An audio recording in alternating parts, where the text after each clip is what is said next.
Muy buenas tardes, mis queridos hermanos y hermanas, que el Señor los bendiga, ¿cierto? Altamente. Y ahora vamos a estudiar el otro tema que tenemos pendiente. ¿El Dios del Nuevo Testamento es el mismo que el del Antiguo?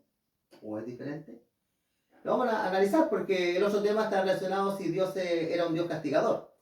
Y muchos dicen que el Dios del Nuevo Testamento es como diferente. Y vamos a ver con la palabra de Dios que eso no es así. El Señor es el mismo hoy y por los siglos. La palabra dice que es el mismo ayer y hoy y por los siglos. Y dice Malaquía que el Señor no cambia. El carácter de Dios es inmutable.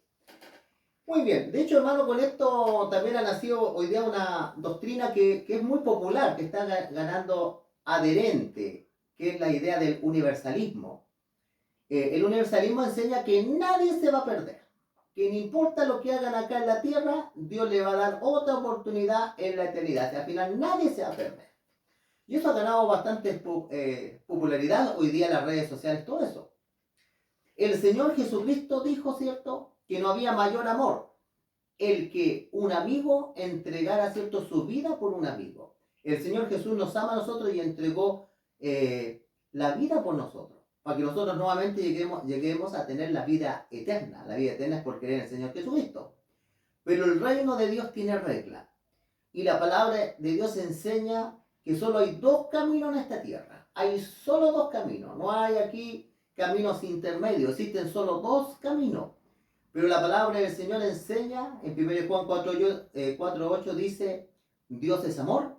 Sí, es verdad, Dios es amor, pero Dios tiene reglas. El Señor no nos va a mentir. El Señor dice que al final de lo que hayamos hecho acá en esta tierra, tenemos dos opciones. Si estábamos caminando en el camino ancho o en el camino angosto. Pero este también tiene un final.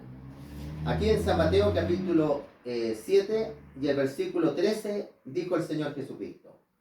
Dice, entrar, dice, por la puerta estrecha, porque ancha es la puerta y espacioso es el camino que lleva a la perdición. Aquí la palabra del Señor dice que hay un camino ancho, y dice la palabra de Dios. Es ancho, espacioso este camino.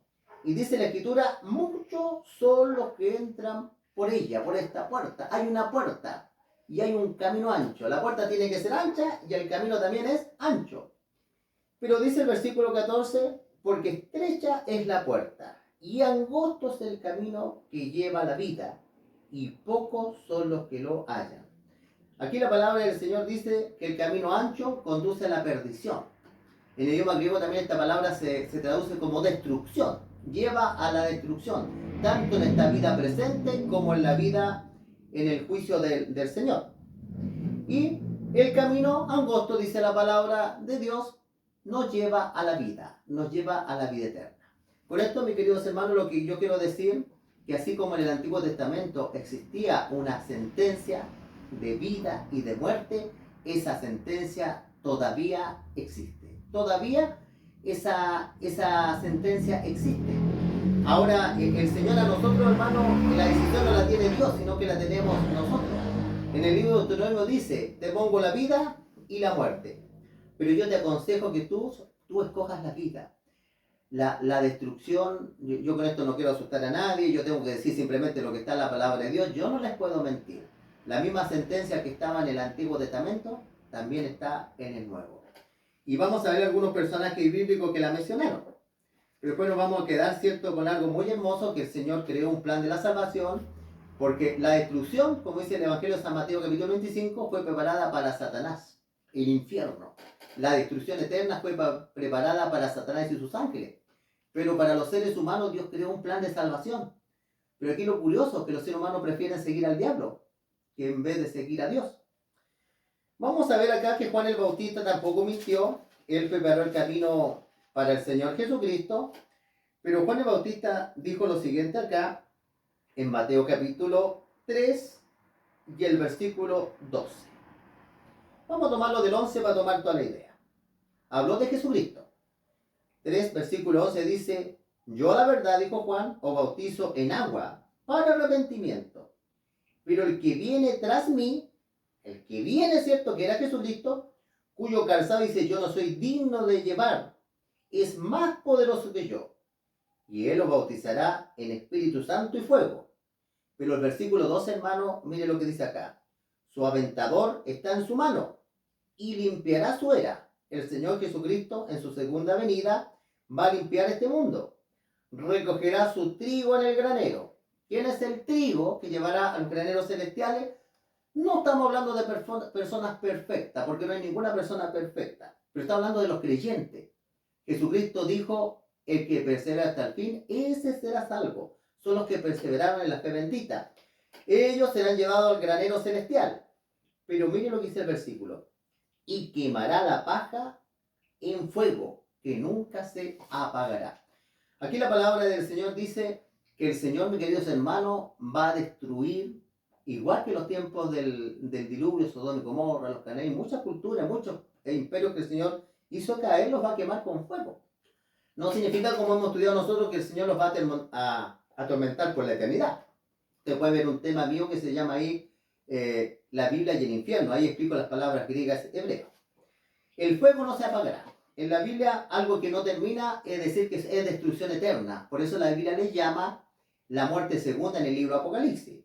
Dios no nos puede tener quemando en un infierno por la eternidad, porque también tendría que darle vida eterna. Para que una persona perdida se queme por la eternidad, también tendrían que darle vida eterna en un supuesto infierno. Pero la Biblia es clara, la Biblia dice que la vida eterna es únicamente para los que creen a Jesús. Los que no crean en Jesús serán quemados, serán destruidos como Dios quema cierto fuego. Ahora, no es que el Señor sea discriminatorio, sino que la palabra del Señor, vea hoy día cómo está el mundo. Hoy día la humanidad es irreformable, hermano, como está hoy día. Imagínense ustedes estos incendios, ¿por qué son? Porque el hombre contaminó el planeta. Cómo se están desprendiendo, ¿cierto?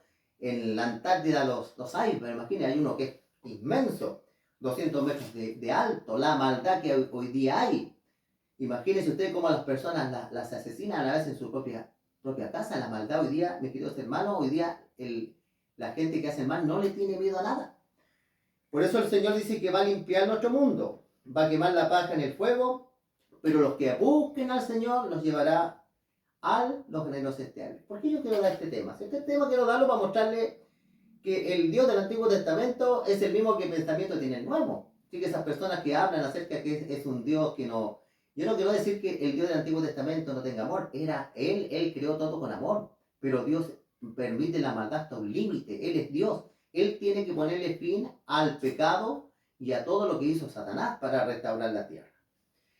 También vamos a analizar, mis hermanos, acá en San Mateo capítulo 25, donde se hablan de estos dos destinos. Pero el Señor nos explica con anterioridad que el Señor desea que nosotros tomemos el buen camino. Ahora esto es por amor, tampoco es por temor, por miedo, no, esto tiene que nacer, tiene que haber, uno tiene que amar al Señor. De eso depende la ley y los profetas, como dice la Escritura. Pero vamos a ver acá la venida del Hijo del Hombre. Lo vamos a leer. Vamos a leerla acá, mis queridos hermanos. Aquí está. San Mateo capítulo 25, el versículo 31. Mira lo que dice acá la Escritura. Versículo 31 dice, cuando el Hijo del Hombre dice, venga en su gloria y todos los santos ángeles con él, entonces se sentará en su trono de gloria. Cristo cuando venga se va a sentar en el trono de gloria. Dice, y serán reunidas delante de él todas las naciones, y apartará los unos de los otros, como aparta el pastor las ovejas y los cabritos. En esta ilustración, en esta parábola, porque acá la palabra del Señor dice que Dios va a separar las ovejas de los cabritos, es decir, que el Señor va a venir a separar las ovejas de los cabritos. No, esto es simbólico. Nosotros sabemos que las ovejas representan en el simbolismo a los creyentes y los cabritos representan a los no creyentes. Usted vaya caminando o vaya usted caminando o va viajando. Yo antes cuando iba a Santiago veía cabrita en desfiladero. No sé cómo llegó allá, pero allá estaba parada una cabrita, ¿cierto? Y no veía el peligro. Fíjate que es un simbolismo. Ovejas creyentes, cabritos incrédulos. Dice, y pondrá a las ovejas a su derecha. Derecha significa la aprobación. Derecha a la diestra de Dios significa la aprobación de Dios. Y los cabritos a su izquierda, de su aprobación de Dios. Entonces el rey dirá, dice, a los de su derecha, a los creyentes. Venid, bendito de mi Padre, heredáis el reino preparado para vosotros desde la fundación del mundo. Cristo nos tiene preparado un reino desde la fundación del mundo. Dios quiere compartir el con sus hijos el reino. Y mire lo que dice a continuación. Porque tuve hambre y me dieron de comer. Tuve sed y me dieron de beber. Fui forastero y me recogiste. Estuve desnudo y me cubriste. Enfermo y me visitaste.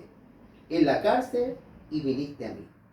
Entonces los justos responderán diciendo, Señor, ¿cuándo te vimos hambriento y te sustentamos, sediento y te dimos de beber?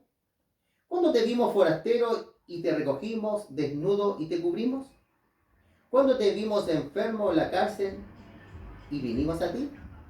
Entonces el rey dice, les dirá, de cierto, dice, cuando lo hiciste a uno de estos mis hermanos más pequeños, a mí me lo hiciste.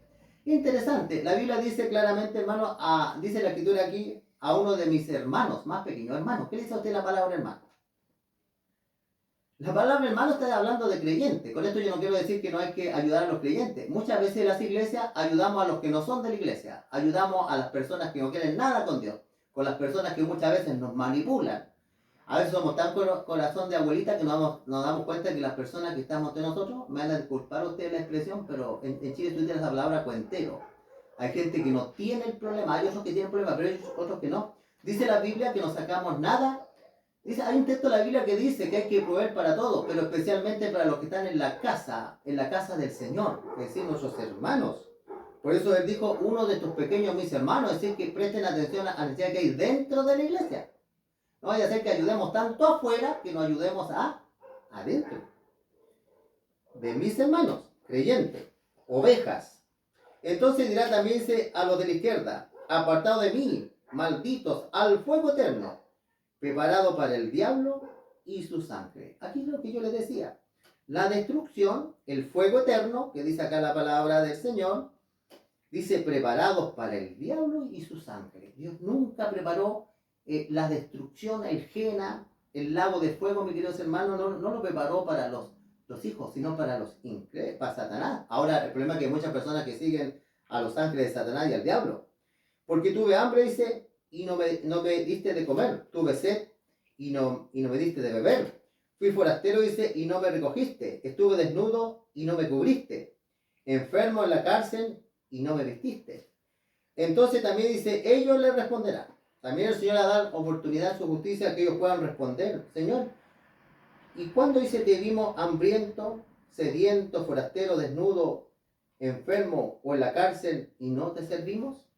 Entonces le responderá diciendo, de cierto digo, cuando dice no lo hiciste a uno de mis más pequeños, es interesante que aquí ya no se utiliza la palabra de mis hermanos. Aquí la Biblia dice uno de los pequeños. Es decir que estas personas tuvieron tanto y ni siquiera se preocuparon de otras personas de darle. Mire, como que el Señor cierto exige algo a los creyentes, la sabiduría y también la sabiduría para los de afuera. Estos pequeños, tampoco a mí me lo hiciste. Y mira lo que dice el versículo 46. Vamos a dar cuenta que el Dios del Antiguo Testamento es el mismo del Nuevo. Dice, irán estos al castigo eterno. Aquí se sale la palabra castigo. ¿Sabe usted, hermano, que la palabra que aparece acá es colasín? Usted lo puede buscar por internet, la palabra griega colasín, y la palabra colasín significa cortamiento. Es la misma palabra en hebreo que se utiliza para podar, cortar, sacar de la vida. Así que usted puede buscarlo, usted puede buscar la palabra porque todas las iglesias evangélicas, católicas, todos reconocen que ahí sale la palabra colasín. Y la palabra colasín no significa castigo, sino cortamiento. Bueno, bien, los hermanos testigos de Jehová, ellos en su Biblia lo traducen bien. En este aspecto, la traducción del mundo tradujo bien esa palabra, es cortar, cortamiento. Pero los justos a la vida eterna. ¿Se da cuenta usted, hermano, que el Dios del Antiguo es el mismo, un Dios misericordioso y justo? Dios no cambia. Dios desde el Antiguo Testamento tiene la vida eterna para los creyentes, los que aman, los que tienen temor, los que tienen amor por el prójimo. Pero el Señor no tiene preparado la eternidad para las personas que hacen mal. Porque en la Biblia es bien clara el requisito para entrar al reino de Dios. Dice la Biblia que Dios no va a llegar a ningún hechicero, ningún idólatra, ningún mentiroso, ningún ladrón. Imagínense un ladrón allá, que hay una ciudad de oro, va a empezar a desarmar las calles, va a empezar a hacer cosas. ¿No es cierto? Dios tampoco haya una persona que consume drogas porque tiene que buscar al Señor, porque allá no va a haber droga. La gente no quiere dejar el cigarro, allá en el cielo no va el cigarro. Hay muchas cosas que allá no van a existir. Por eso en esta tierra tenemos que nosotros cultivar un carácter mediante el Espíritu Santo y idóneo para el cielo. Y vamos a remachar, ¿cierto?, esta idea. El Señor le da la vida eterna a personas que su nombre se encuentren inscrito en el libro de la vida. Yo también tengo un tema que se llama el libro de la vida, para que tú lo estudies y te des cuenta cómo están inscritos ahí, cómo Dios inscribe a estas personas. Apocalipsis 20, versículo 15 dice: el que no se halló inscrito en el libro de la vida fue lanzado al lago de fuego. Mis queridos hermanos, todo el que no se haya inscrito en el libro de la vida vamos a ser destruidos. Por eso le digo yo, el Señor es misericordioso. Hoy día el Señor nos está haciendo el llamado, y esto no es, hermano, utilizando el terror, porque el Señor utiliza el amor, pero tampoco podemos tapar estas partes que están en la palabra del Señor. Dice el Señor Jesucristo en su evangelio: lo que yo le diga en secreto, dígalo de arriba de la azotea. La verdad de Dios no se puede tapar. La palabra de Dios tenemos que mostrarle a la gente lo que realmente la gente se va a presentar. Porque la palabra de Dios eso nos enseña a nosotros, mis queridos hermanos. Todos tenemos que buscar al Señor. Yo tengo que buscar al Señor. Yo soy un ser imperfecto, pecador. Antonio Pizarro tiene que buscar al Señor, reconciliarse con el Señor. Todos necesitamos al Señor. Nadie es mejor ni nadie es peor. Por eso el Señor Jesucristo dijo que la iglesia era un hospital. Y los que van al hospital no son los enfermos, no son los sanos, sino son los enfermos, dijo el Señor Jesucristo. Los que necesitan medicina somos nosotros los enfermos, y todos estamos enfermos. Todos tenemos alguna falencia en la vida. Y queridos hermanos, cierto, el llamado de hoy día es reconocer que Dios es el mismo. Dios no cambia, Dios sigue siendo justo y misericordioso. Que el Señor los bendiga, es mi deseo de oración, mis queridos hermanos. Y suscríbanse al canal, comenten estos temas con otras personas. Y recuerden, Dios nos ha preparado un plan de la salvación. No nos perdamos la eternidad, no nos perdamos la eternidad.